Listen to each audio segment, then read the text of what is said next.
Welcome to Money on Tap.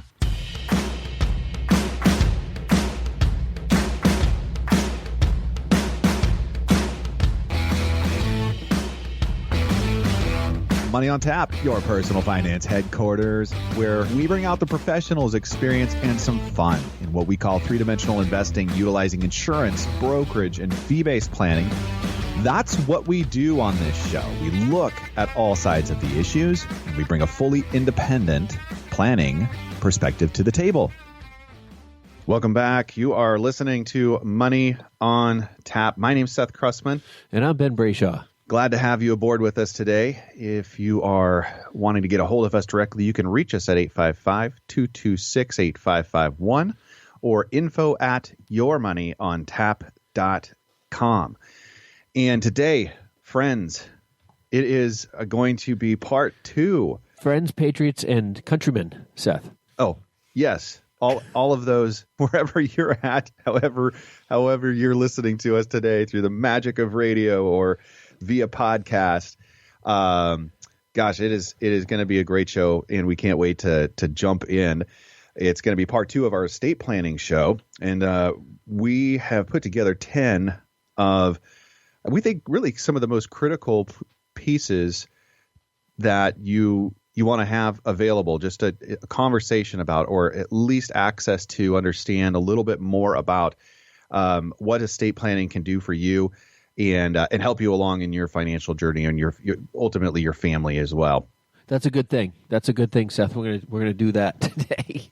No, hey, this is a great show. We've already had people even ask us about it, which is interesting. We don't get that much feedback that quick, so that's There's definitely a lot of pieces to estate planning, and we're not going to be able to cover them all. But I think we've got 10 points here. We've done 5. We're going to kind of recap on that, and we'll knock out the next 5, but before we get there, Seth, we've got money in the news.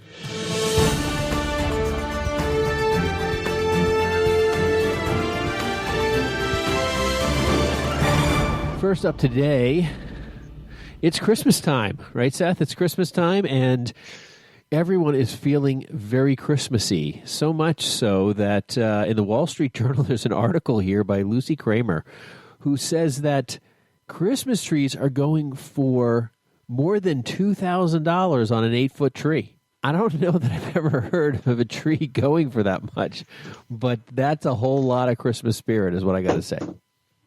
Yeah, no doubt. This is amazing, and I don't really do much Christmas shopping in Hong Kong, but apparently you can pay as much as $2,167 for a noble fir in Hong Kong. That's an 8-foot noble fir, and I'd be curious to find where they get their trees from, because that's a long way from here. But we grow a lot of noble firs here, and I'll sell them one. I got a couple. Gosh, I feel so privileged to just live where we do, and have access to what we just the beautiful Northwest, loads of trees, never have to really worry about it. But yeah, there's where else was there? There was people scrabbling to get Christmas trees in North Dakota. Lots were just completely sold out, and everybody is home for the holidays. The people are celebrating, and they want to be home. They want to have a Christmas tree, and they want to pretend COVID didn't exist. I mean, I'm all there. I'm there. Yeah. You know what's going to be interesting to see is next year, this time, all of these lots are going to be just overstocked because everybody's not home for the holidays. Everybody's in Mexico and Bermuda or someplace where they can forget about 2020. That's going to be the 2021 session. Oh, I know. You're so right, Seth. You're so right. I mean, nobody wants to be home anymore. Everybody's like, I'm looking for, we'll put anything on our face, to go anywhere, to do anything other than be at our house. I mean, even my kids are, we were talking about it. So we're supposed to get some snow, and we were talking about the fact that they used to love snow days. They used to long for snow days. Right. It's just another day at school. It's just another day at school. You're going to zoom in on the snow day.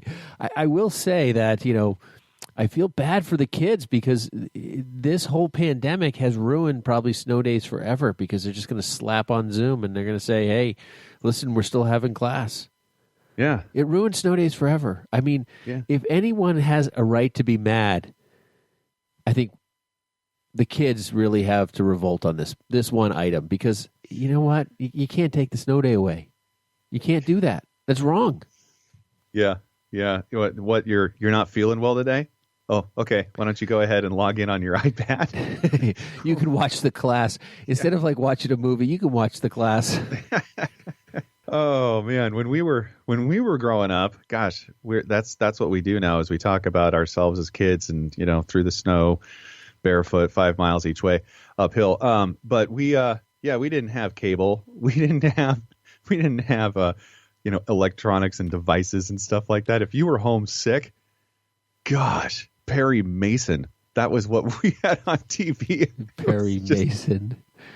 Horrible old rerun stuff and daytime TV. That was enough to just motivate you to get back to school. Perry Mason. Ouch. Hey, what's popping in my head is like Columbo. Perry Mason might be before my time. Well, hey, next up here on Money in the News, we've got what Yahoo Finance is calling, by Ethan Wolfman, the worst company of the year, and that is, Seth? Nicola. Nicola. Not that one. Nicola. Nicola Motor Company is the worst company of the year, according to Yahoo Financiers, I quote, who chose the company in a poll. They received 5 times more votes than the second place company.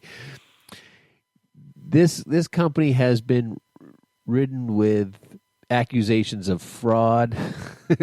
I mean, the CEO has stepped down. I mean, there's just one thing after another that has GM pulled out of the whole partnership with them, and what a train wreck. They don't even know if they have anything that they're going to sell. I mean, they've been subpoenaed now. I mean, there's all sorts of things going on. They claim, fervently that they are working on batteries and, self-sustaining trucks and all sorts of crazy, wonderful ideas. But it might just be that. It might just be an idea, and that's what the big fear is. So that's interesting, Seth. I don't know. I don't really know how to do that. I mean, we've got you've got you got a number of these companies out there. They're all claiming amazing opportunity and what they're going to do, and they want to be the next, Tesla, and they want to be in the S&P 500, and everyone's chasing, hoping they find it. The truth is we don't even know what they've got or don't have, and that's, I don't know. I have read so much on the opposite side of this too, in the concern of just the amount of pollution that the batteries from these vehicles are going to cause. Like I'm really scared about that. Like that there's some really significant evidence that that's a problem. It's not all greener on the other side, even though, wow, that was a really good play on there. That was great. That is great. We're going to tag that, Seth. Yeah. Hey, it's yours. It's for fun and for free, as a friend of mine would say.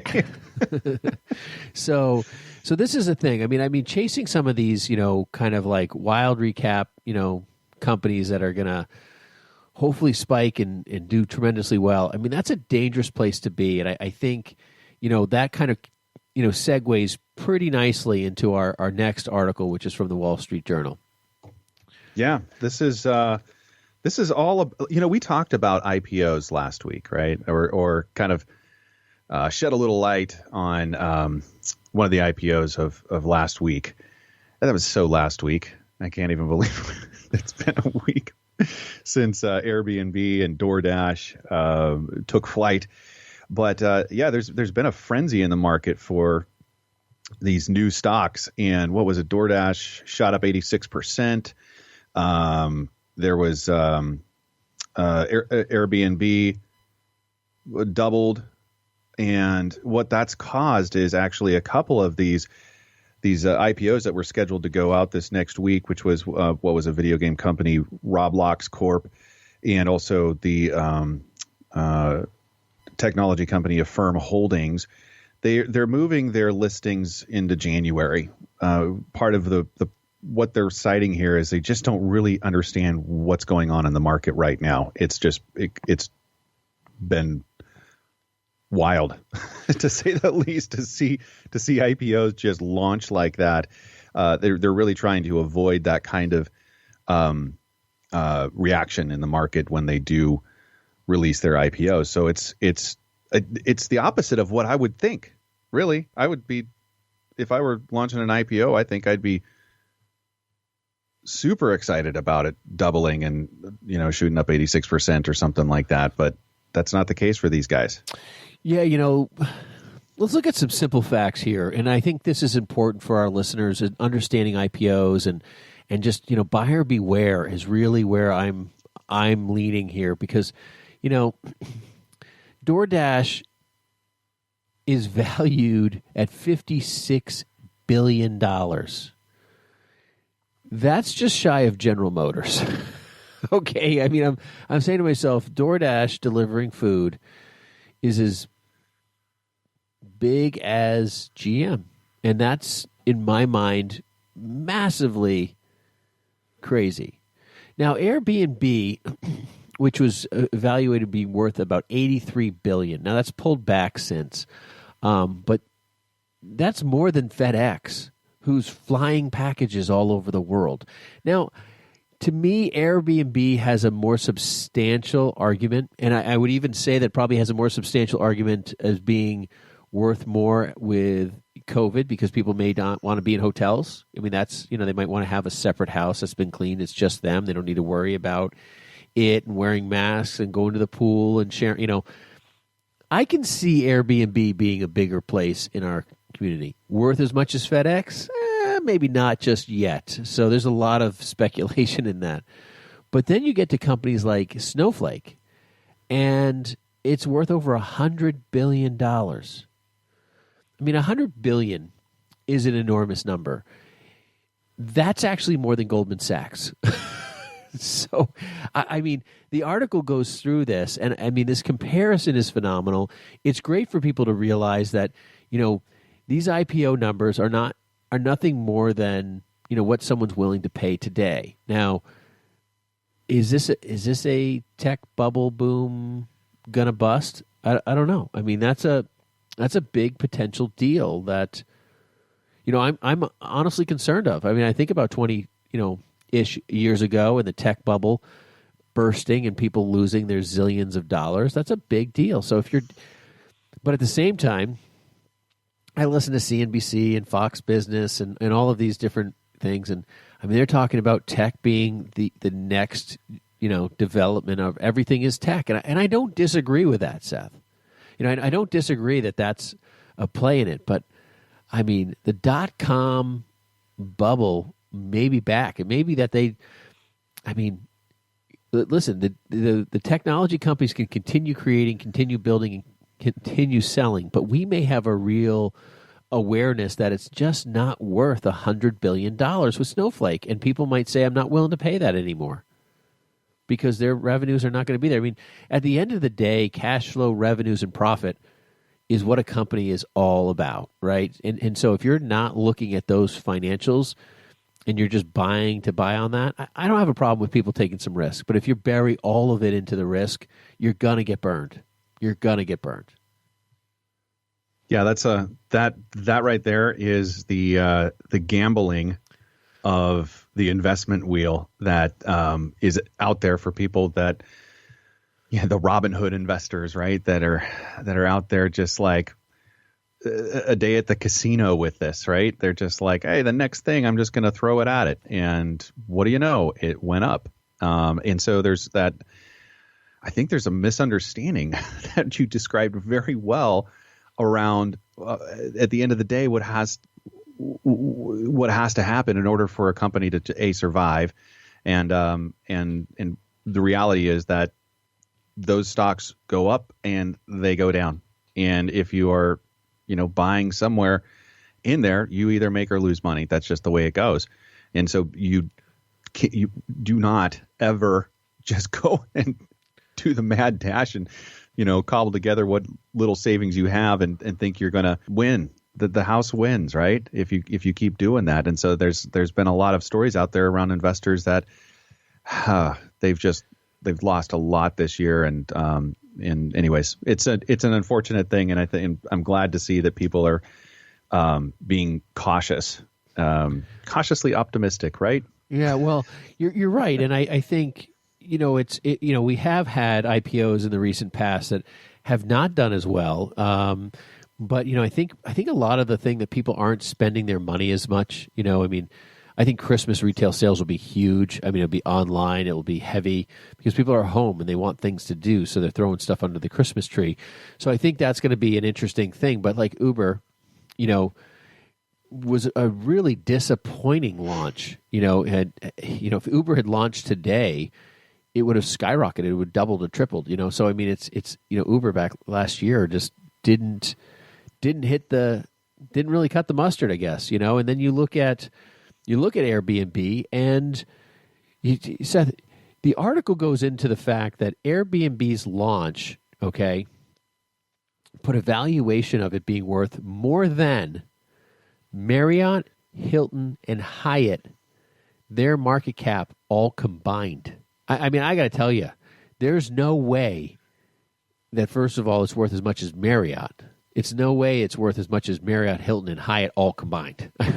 It's just, you think about all the Marriott hotels and how beautiful they are and all the stuff that's going on. I know a lot of people are Airbnb-ing, but that's just what are crazy. the assets really? It's just it's just revenue share. Yeah. So there's not a lot of incredible. expenses. The truth is they don't have a lot of expenses except for, technological infrastructure on some level, right? So right. It's just platform and revenue. So from a cash flow, Marriott actually has to take care of the properties and everything else. All of that stuff is burdened on the owner of the property that they're putting on Airbnb. So they do have an advantage there. But market cap of the three of them, I think we're a long way off from that. But do I think it has a major play long term? Yeah, absolutely. Sure. Yeah. Well done. That was money in the news. That was a lot of fun. And you actually you touched on something, which was the retail sales. I did see that November was the first month to pull back in the retail sales world. It'll be interesting to see what happens in December, and if people just go online. I know what we've been trying to focus on a lot here is supporting the local businesses. Getting out and doing the shopping that we were trying to do with those businesses that we want to continue to see survive. And hopefully that's something that everybody else is thinking and taking into consideration as well, as much as Amazon is a wonderful convenience factor there for us. But it'll be interesting to see what those numbers look like. You guys, this has been Money in the News. You're listening to Money on Tap. You can reach us at 855-226-8551 or info@yourmoneyontap.com. We do take short breaks now and then, and we're about to roll into one of those. But before we do, you're not going to want to go anywhere because we have got the final five of our estate planning show for you.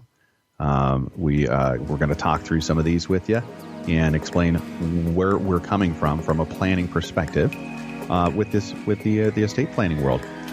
Don't go anywhere, folks. We'll be right back. You're listening to Money on Tap.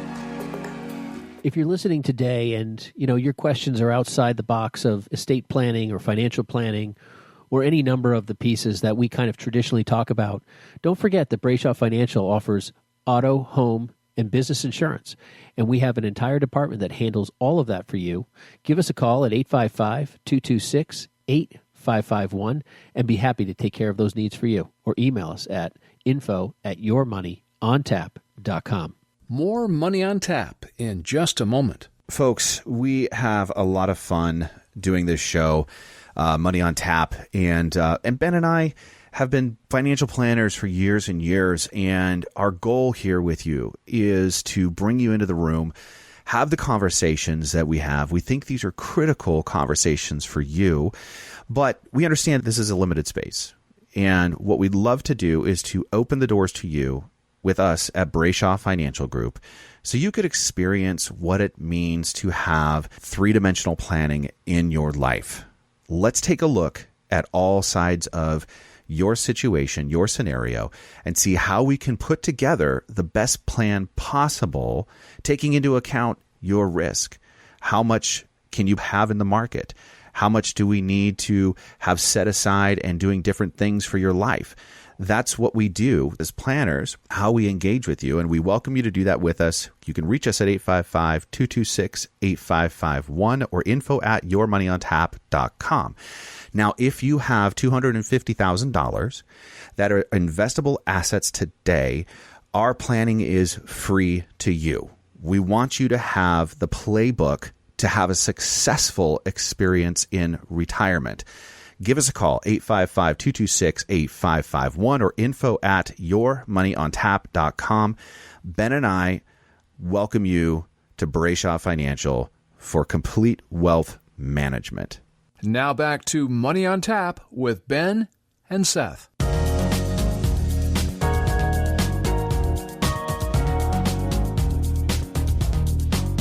Welcome back. You're listening to Money on Tap. You can reach us at 855-226-8551 or info@yourmoneyontap.com. And we are going to review, first of all, what we talked about last week, because if you didn't join us last week, you can go online and grab us in a podcast and review with us there. If you want to get a little deeper dive on what the first 5 of this estate planning tour looked like. I like the word tour, Seth. That sounds like we're going on a trip. I like that. We are. Yeah. We're a little journey here. Very estate planning relevant there. I got the grass is greener on the other side for the Nikola battery story there being the worst company of 2020. That was a good one. That was good. Good. Yeah, I'm on fire. You're knocking it out today. So I'm gonna jump into this review so we can get our show rolling.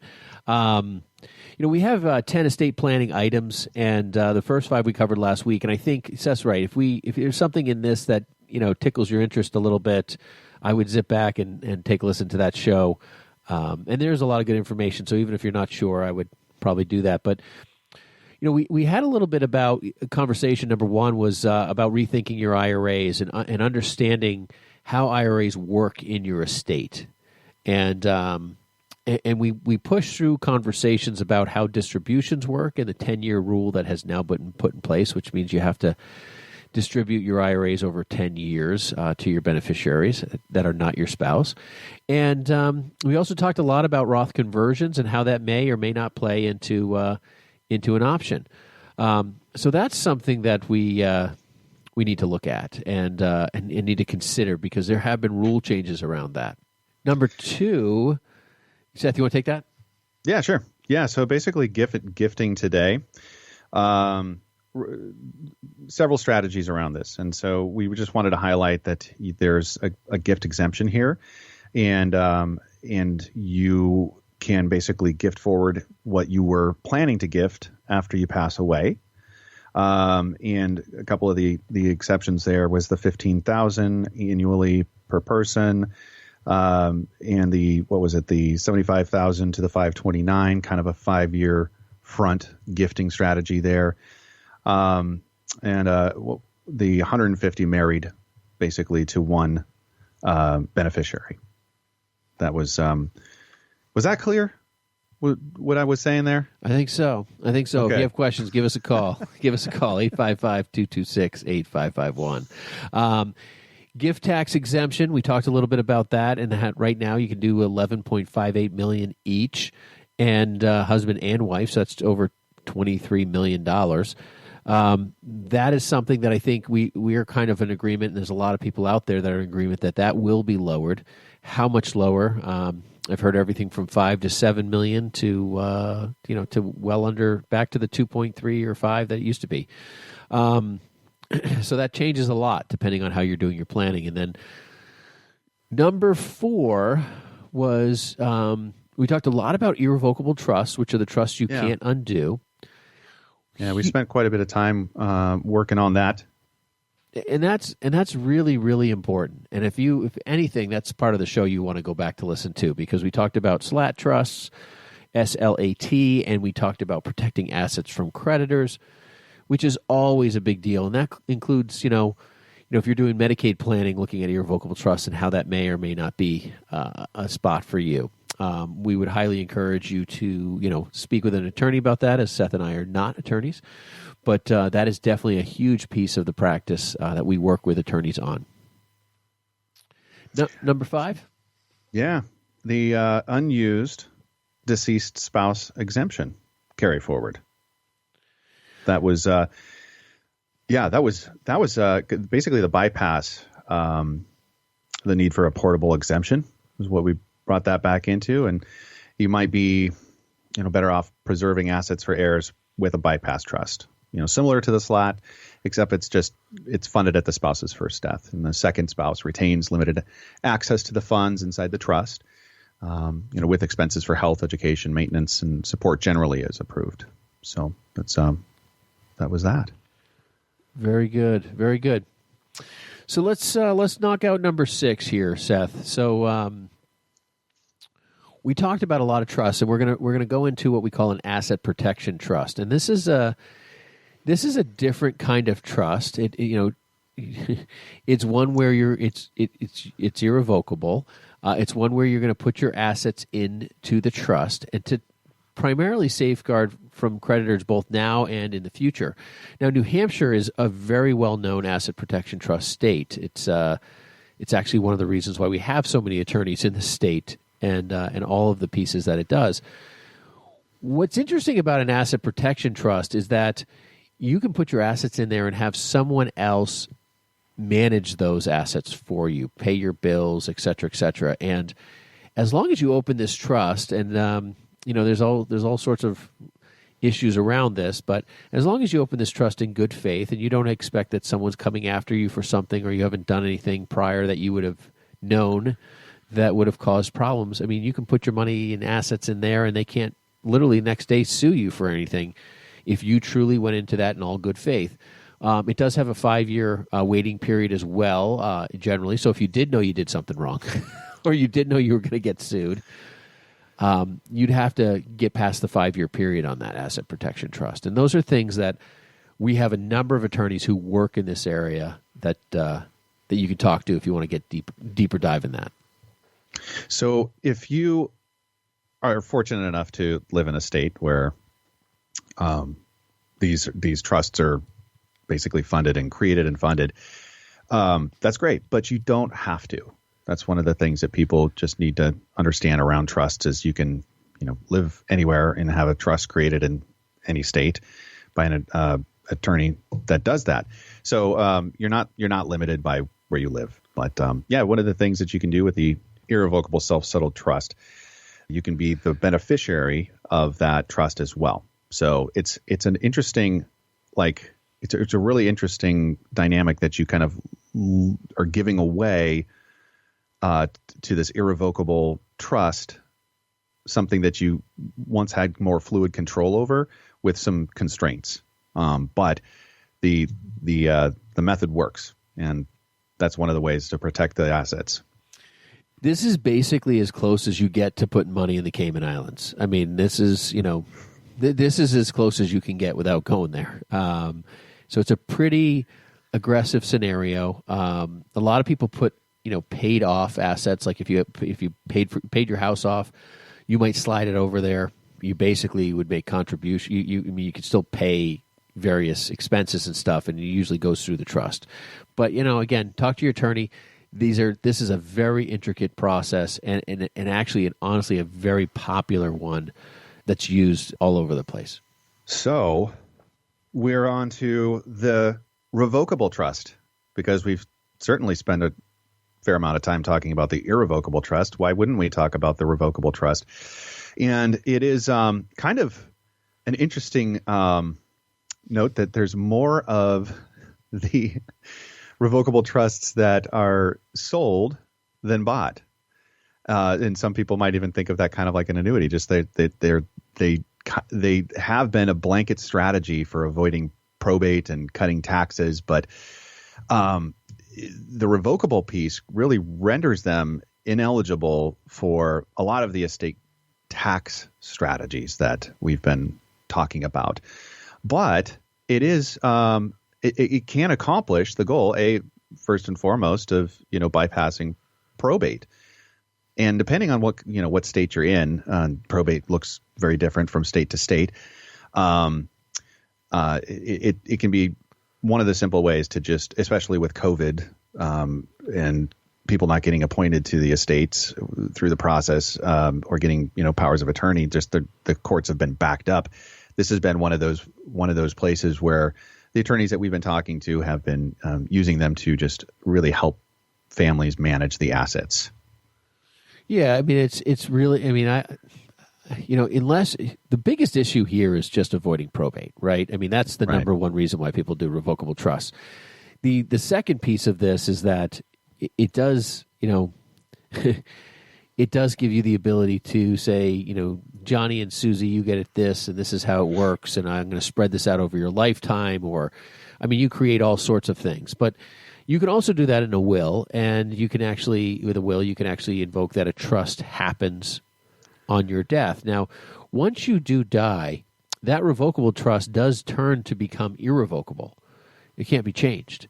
So it's only revocable and changeable while you're alive. And that's important to understand, because if you do put something in place and all of a sudden you're gone, and then you didn't realize that, hey, listen, I didn't understand that this is not going to be changeable, and Johnny's got to take this money out over the next, X number of years of his life, and there's only $1,000 in the account, that's going to be a burdensome thing, because you're going to have all sorts of trust filing stuff and so forth. So I mean, you can get yourself and your family into a pickle too. So you need to really get some good legal advice on how that revocable becomes irrevocable, because I've seen people do things in the best intentions, and then they talk to their attorney. Oh, I've got it all set up. This is what we're doing, and and all of a sudden, at the end of the day, they got to figure out how to deal with that. Either go to a judge and say, "Hey, listen, this is well intended, but there's no money in this thing. It's very little. It's it's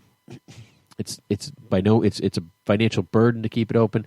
There's work that they have to do to deal with that stuff, and that's a burden in its own right too. So you don't want to leave people with a trust to have to file taxes on every year, and trusts have really bad tax rates, Seth.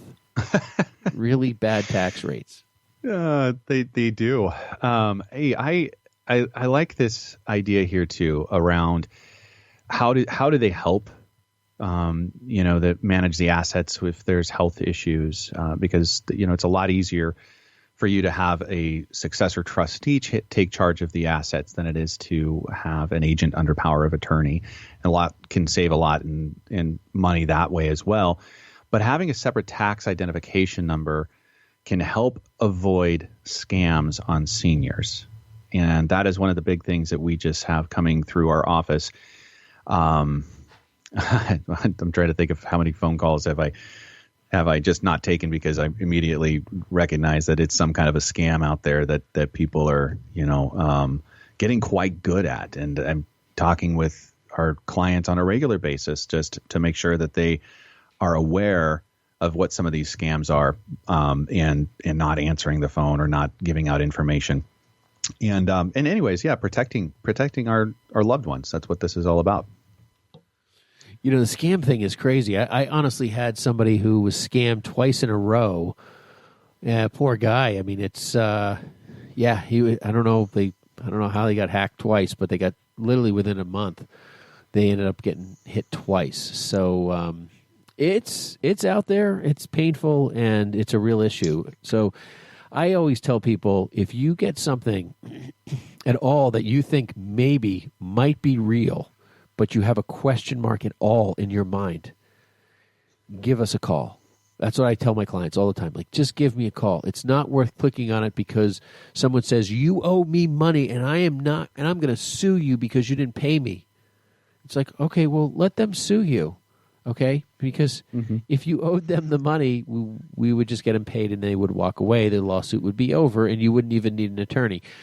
There's no reason for you to worry about those emails. And it's like, how, did I miss something? Did something happen? And there's that natural inclination as a good person to want to act on that. Don't act on it. Make them send a sheriff to your door with a subpoena, okay, saying you owe me money. It's much more worth it and a lot less costly actually for you than dealing with all the aftermath of it. So if you're listening today, someone's demanding you pay them this, that, or the other thing, make them come get you. Folks, that was beautiful. I love it. You don't have to push the button. You don't have to do anything today, but it would be wonderful if you just pick up the phone and give us a call at 855-226-8551 or info@yourmoneyontap.com. We want to make sure that you're taken care of and that you're protected in those ways. Hey, we're going to take a quick break. We're going to come back and we have 3 more of our estate planning keys on the tour of estate planning with us here at Money on Tap. You can reach us at 855-226-8551 or info@yourmoneyontap.com. We'll be right back. For a number of our listeners, they have a lot of questions, and you might be one of them.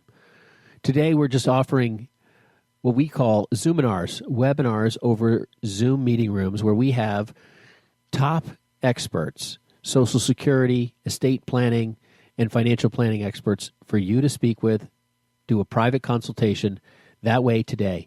We're also having webinar-based Zoominars where we're going to have multiple groups where you can be part of that and enjoy that as well coming up here in the new year. Give us a call at 855-226-8551 or email us at info@yourmoneyontap.com to schedule your Zoominar. More Money on Tap in just a moment. Ben, how often do we have somebody come into the office and they don't have a financial plan? And how critical is it for us to put the pieces together and make sure that their future, their retirement, is a successful experience? We talk about it all the time here at Money on Tap. If that's you, give us a call at 855-226-8551 or info@yourmoneyontap.com.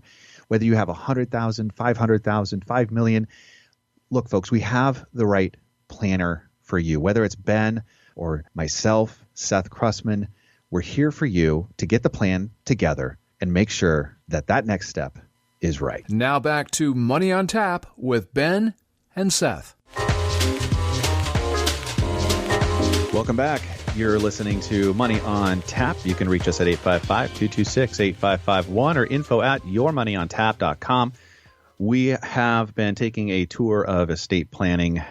These are the things that we've felt are really important for you to be considering and thinking about. So many different ways to have your wishes taken care of, avoid taxes, avoid really a lot of different techniques to take control of the assets and make sure that a lot of the time we're just talking about making sure the taxes are not coming in and creditors aren't coming in and taking over your assets that you've worked so hard for. And the next piece to what probably is the least fun of any of them for us to talk about, but so critical for especially the Seth, we're talking about someone dying here. How much worse could it get? Oh, I forget. There's that happens, and we do talk about that. Yeah, no, this is a Medicaid trust, right? A special needs trust is what we've got a long-term care event happening and draining the assets of the other survivor. And basically impoverishing a family through the process of long-term care and how to plan through an event. This is what you want to pay attention to, folks. Yeah, this is a big conversation in a lot of ways and involves a lot of detail way outside of just the 1 point of the 10 that this is. And I want to say that because I think people need to know that if you want to do Medicaid planning, it is a very detailed, very strategic, and very intentional thing to do. But creating trust, creating irrevocable trusts and special needs trusts and all of that are important plays for people who don't have enough money to self-insure. They don't have enough money to buy long-term care insurance, but they have a real intention to try to leave whatever they can to their family or their children or a child who really needs it. And one of the things that I've been involved with was, doing a Medicaid trust because the family didn't have very much, and they really had one child who was special needs as well, that they wanted to make sure that there was something in that trust for when they passed on. That is a big deal, and that is a big concern for many more families than we, articulate in our communities. I mean, there's a lot of people who have children or grandchildren who have special needs, and some of them may not be, really that apparent, Seth. I think about people who have children you wouldn't even know have special needs, but they do, and they have trouble maintaining a job or whatever because of various scenarios, or even a financial position that would help them meet their financial needs should that family member pass, and that's a big deal. So there's kind of a two-prong approach. You've got Medicaid planning, you've got special needs planning, but you also might have special needs planning inside your spouse. Your spouse might have a special need, and you need to make sure that there's enough money for them to survive after you pass away if something happens to you first. Man, these are some big questions, and I think this is an area that requires a whole lot of delicacy, both emotionally, in time, and with an attorney to work through this, and a financial planner that will help mitigate and manage the financial assets in a way that can articulate that, because there's some assets you can't put into a trust, and that causes a problem without creating maybe even taxes, and that specifically speaking is IRAs. That's a hard thing to deal with. But Medicaid planning and building a trust is really just the 5-year look back. I mean, it's building an irrevocable trust that you can't change, and surviving for 5 years in a way that you don't have to ask the state for funds. And then after 5 years, you can apply in whatever assets you have. Depending on the state rules, there's a certain amount of money that the husband can have. There's a certain amount of money that the wife can have, and depending on who's ill, that's a different number. So, like for instance, in some states, it might be $100,000 that the healthy spouse can have, and only $2,000 or $3,000 or $4,000 or $5,000 that the unhealthy spouse can have. And then sometimes there's a life estate on living in the primary residence for one of the spouses. Some states will put a lien. Some states won't put a lien on that house. They usually allow you to keep one vehicle, and they'll evaluate how much money's coming in from Social Security and the various pensions and whatever you have, and they'll tell you how much you get to keep as a healthy spouse to pay your bills. Those are some very restrictive scenarios, and you create a Medicaid trust to get as much much assets in there and protect as much as you can, and know what the other reciprocating laws are that you can actually survive. A lot of stuff. Next, this is actually one of my favorites. Let's clean it up, folks. Now, once you've gotten your planning right and everything's good, and and that event happens, I think this is where the piece is like, how's that next step happen? I did this Medicaid trust. I survived the 5 years. Me or my wife, my husband or I, whatever the scenario is, one of us gets sick. Then what you do is you go through the Medicaid process. And the Medicaid process is contacting the state, getting the application for Medicaid. Now, they're going to tell you these are the exact numbers. This is what you can have. And the rules and the laws may have changed by the date and time in which you're making the application. So let's say at the time you were able to have, $110,000 in the bank or your IRA as the healthy spouse, and now they've, lowered it to $100,000. Well, they're going to tell you you're going to need to spend that $10,000, and you're going to spend that down, and that's going to be part of your application process, and you're going to have to keep record of how you spent that money. They're going to look at bank statements. They're going to go back into the past. They're going to look at the different pieces of how you've spent your money, and they're going to go back as long as 5 years, and they won't be able to see that you move that money to a Medicaid trust, but you're going to have to do that application process. Now, you can hire an attorney to do that, and I do highly recommend that. And I would probably recommend that you hire the attorney you did the Medicaid trust through, because they're going to stand by their planning. They're going to fill it out the way they planned everything to do. And that's the piece that you're really going to want to make sure is done seamlessly, that you bring it all together that way. I would say that just because you feel like you've been impoverished, don't be too cheap here. This is where, you've done all this planning. Now this is the stage you're going to perform on, and you want to make sure the attorney is doing this work. And that's what I'd highly encourage it. Because some people say, well, I don't have any money theoretically, so I'm good. I'm just going to fill this stuff out. It's only a few pages of information and, et cetera, et cetera. And it's like, no, don't make any mistakes. Don't screw something up here. And it's hard to, but it's worth getting it done right. And there might be things that they're doing planning-wise.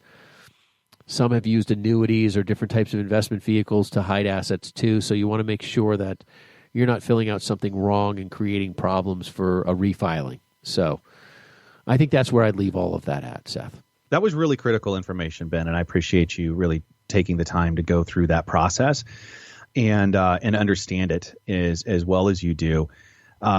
If you have a question about any of that, give us a call at 855-226-8551 or info@yourmoneyontap.com and get your questions answered.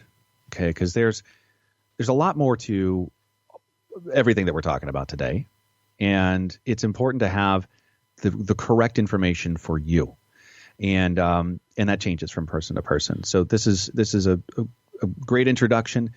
Let's have a bigger conversation about that, and that's what we're here for. You can reach us at 855-226-8551 or info@yourmoneyontap.com. This next one, this is one that I love because I just get so many stories around this, and it's the consolidation of your assets. Okay, or let's just clean it up, folks. We've got the brokerage account over here that you had with Fidelity. You've got your stock account over there because you had a broker in the 90s that you bought some stock from, and you know what I mean. You've just got these things all over the place, and I love seeing the paper bag come in with just statements from everywhere, and so many times when we're sitting down and we're just cleaning things up and consolidating, there's going to be a lot of benefits to this. You're going to be able to get organized. You're going to list your assets out. We're going to pull everything together, and we're going to get the big picture and where all these pieces fit together. Now, one of the other benefits of this is that you get when you consolidate, because the relationship grows, because there's everything in kind of one place, you get discounts, folks. That's the way it works, is the bill gets less and less on the cost of the management of those pieces, because the size of the relationship at one location is what it's larger. Same thing happens whenever you are at the bank, right? You get a better interest rate for the more money you have in that savings account usually. Anyways, that's one of the benefits here too. And we've got so many really unique and nice tools here with us. We really want our clients supported through this process to be able to have a digital file on hand at any time for your advanced directives, any of these estate plans and wills that you have. There's the safe deposit box that maybe there's a couple paper copies of some stock that you were gifted.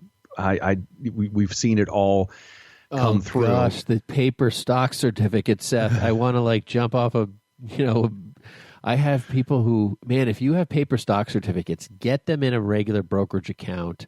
Get them out of your name and into what we call street form in a brokerage account, because if you pass away with paper stock certificates, I got to tell you, I did an estate case 10, 15 years ago. I mean, this person it was like I had almost 3 inches thick of paperwork for moving stock certificates. And we're talking millions of dollars that it turned out to be, but the person had refused.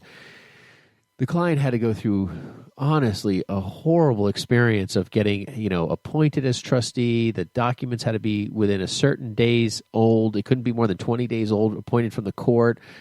It was we had to FedEx this stuff all over the place. It was a nightmare. And that poor guy, I felt bad for him. I mean, yeah, he was inheriting a lot of money, but it was so stressful after losing his mother that it was something he just didn't want to deal with. And I'll tell you, don't be that scenario, please.